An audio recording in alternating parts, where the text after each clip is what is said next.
Now, your call used the words sex and addict and addiction in the same, general vicinity of each other. And I'm sure a lot of people out there heard the phrase sex addiction, even though it wasn't really a part of the call. It's just that buzz phrase is so strong in our culture and in the media right now. We're constantly hearing about people who are addicted to sex and sex addicts, and every husband who looks at porn on Dr. Phil is a sex addict, and every Tiger Woods is a sex addict, and people are going to sex addiction clinics.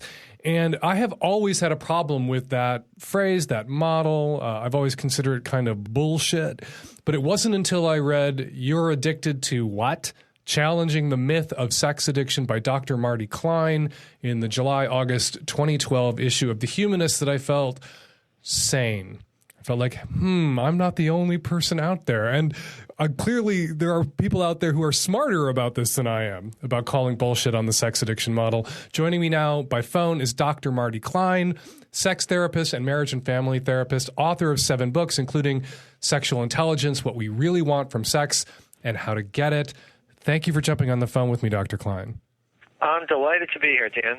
I can't tell you how much I loved your article. I encourage everyone to go to thehumanist.org and look it up. It's called You're Addicted to What? I just want to sit back in my chair and say, Dr. Klein, would you please call bullshit on sex addiction right now, right here on my show? Because I get calls all the time for people saying, oh, my boyfriend's a sex addict. I'm a sex addict. What is up with that?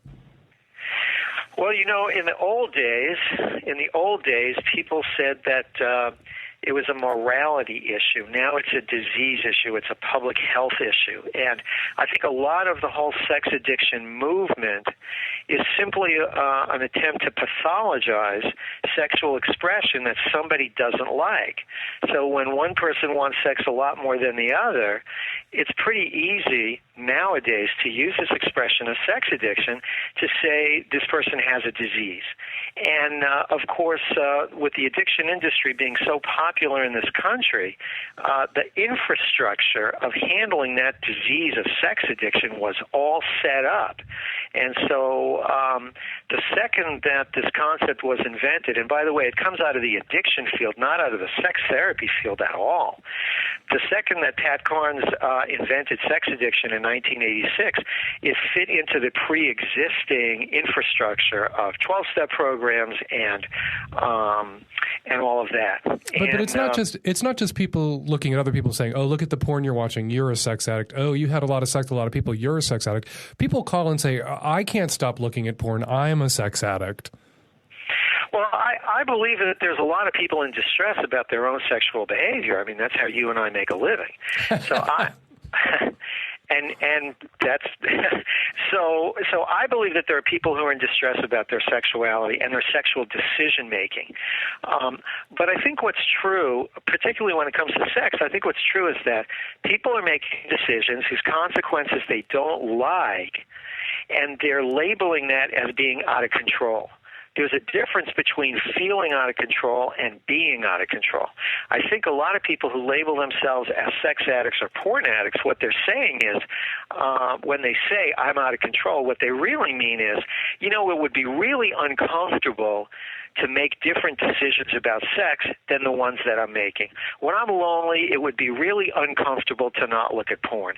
When I feel embarrassed about my sexual fantasies, it would be really uncomfortable to do this about them instead of that. And that's what I'm seeing clinically. That's what a lot of people are seeing clinically, that people say, I can't stop having affairs. Yeah, you can stop having affairs, but you'd have to deal with some serious emotional issues that would be very uncomfortable. Mm-hmm. I can't stop going to hookers. I think you could stop going to hookers if you were willing to deal with emotional issues that may have to do with loneliness, may have to do with shame, may have to do with guilt. And maybe you could deal with all those issues and you're still going to go to hookers. Maybe it's about letting go of the shame and not condemning yourself for it. But there are people out there who do seem out of control, who seem like it's a compulsion. They can't close the laptop and back away.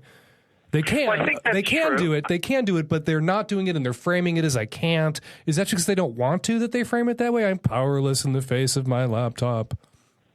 I think that's a lot of it. I think that people are feeling I'm powerless in the face of this unending source of stimulation. I mean, that's what the laptop is. It's a perpetual motion machine. It's the thing everyone's been looking for all our lives, right? It's an unending source of stimulation, and it doesn't ask for very much from us. All it asks is our attention.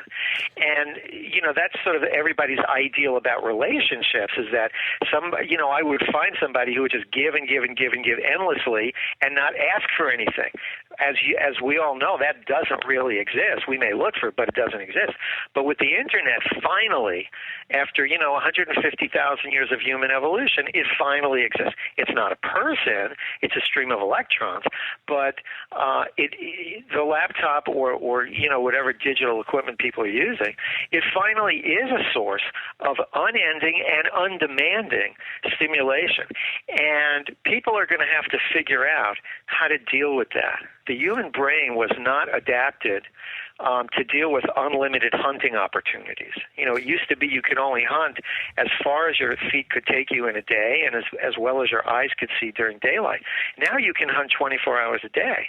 And the human brain is sort of exploding with that possibility. But I don't think the issue is sex, and I don't think the issue is that people are out of control as much as they're confronted with this new vehicle for unlimited stimulation, and they haven't figured out yet how to be disciplined about it. So what would you tell someone who came to you and said, I am a porn addict, and you say, no, you're not. There's no such thing as sex addiction. This porn addiction shit is bullshit. This concept, erototoxins, which some people argue is, we've looked at a brain of somebody looking at porn, and the same places are firing that fire when somebody shoots heroin, and you call bullshit on that in the article in a really devastating way. But what do you say to somebody who says, I can't, what do I do? Okay, so you're right, I'm not a sex addict, but I spend all day long every day looking at porn. What do I do to change this? Well, first I would be sympathetic to the person. You don't want to minimize the value of that. And then what I would say is, well, how do you feel when you're not looking at porn? And I would talk about, what do you want to do about that? What do you want to do about the fact that when you're not looking at porn, you feel completely isolated? What do you want to do about the fact that when you don't look at porn, you are bored to death? So the only way to find out that information, of course, would be to stop looking at porn for 5 minutes. Mm-hmm. The other thing I want to say about this, Dan, is that we need to be looking at what is the relationship alternative that people feel is available to them if they're not going to use porn or if they're not going to masturbate 3 or 4 times a day. A lot of people don't have a decent sexual relationship or a decent emotional relationship. And so it makes a lot of sense that they're turning to porn, or they're turning to masturbating, or they're turning to commercial sex or whatever it is.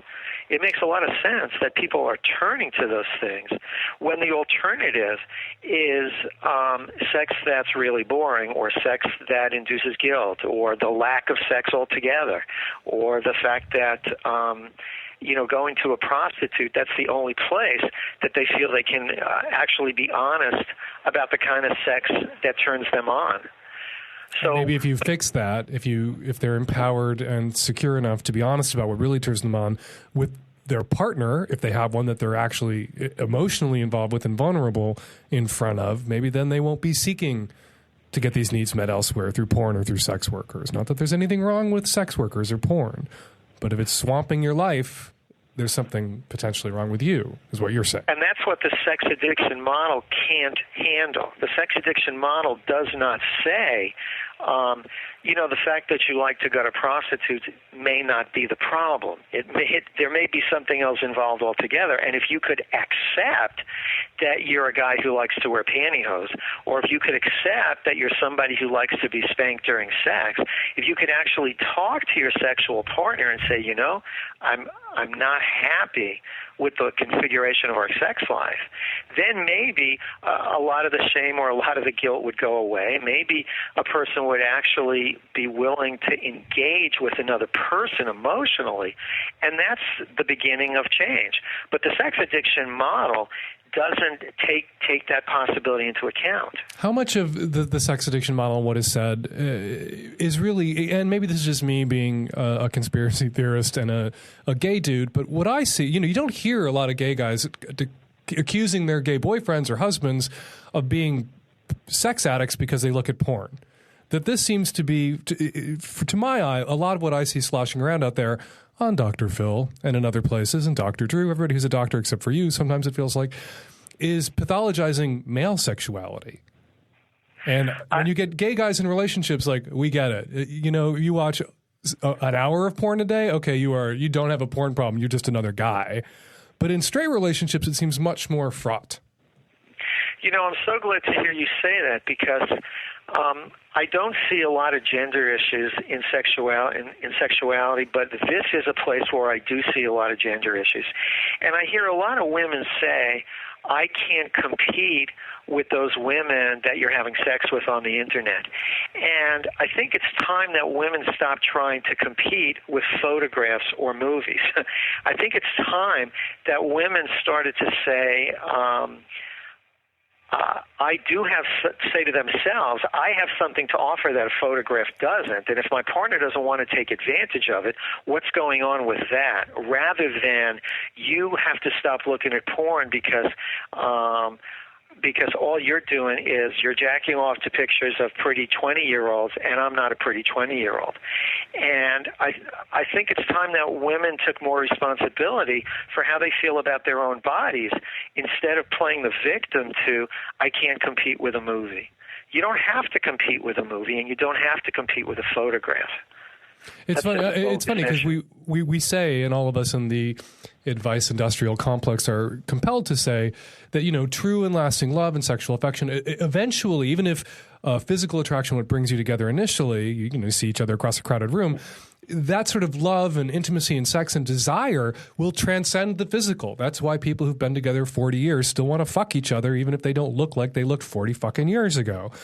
And so, but somebody will then say, when you look at that two-dimensional image of a complete stranger and you're attracted merely by the surface, I feel like I can't compete with that.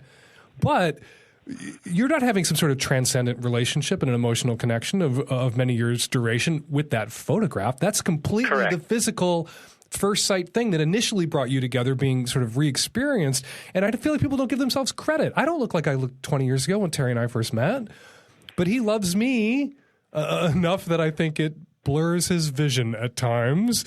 And I just feel like people sometimes, when I talk to women, particularly about porn, they're not giving themselves the credit for everything else they bring to the table, in addition to how they look now, which is also appealing. Yes, that's absolutely true. And by the way, they still don't make porn that kisses, you know? They still don't make porn that hugs. And that's, among other things, that's what a real-life person can bring to a sexual situation that porn can't. And it's really an adult developmental task for every man and every woman of every orientation, that at every step of life, we have to be able to say, this is what makes me sexually desirable. And at 20 or at 30, what you say makes you sexually desirable may be different than what you say at 50. This is what makes me sexually desirable. But this is an adult developmental task. And it's not just something that women have to do. It's something that both men and women have to do. Saying this to oneself, this is what makes me sexually desirable. And if you can't say that, if you can't identify what makes you sexually desirable, what makes you feel that way, then it's very easy to blame porn or to blame sex workers or to blame fetish gear. But I think that's not really addressing the issue where it needs to be addressed. Dr. Marty Klein, sex therapist, marriage and family therapist, author of 7 books, including Sexual Intelligence, What We Really Want from Sex, and How to Get It. He wrote the brilliant takedown of the sex addiction model, industry, horseshittery. You're Addicted to What? Challenging the Myth of Sex Addiction at The Humanist. Please go read it. Dr. Klein, thank you so much for joining us today. Oh, my great pleasure.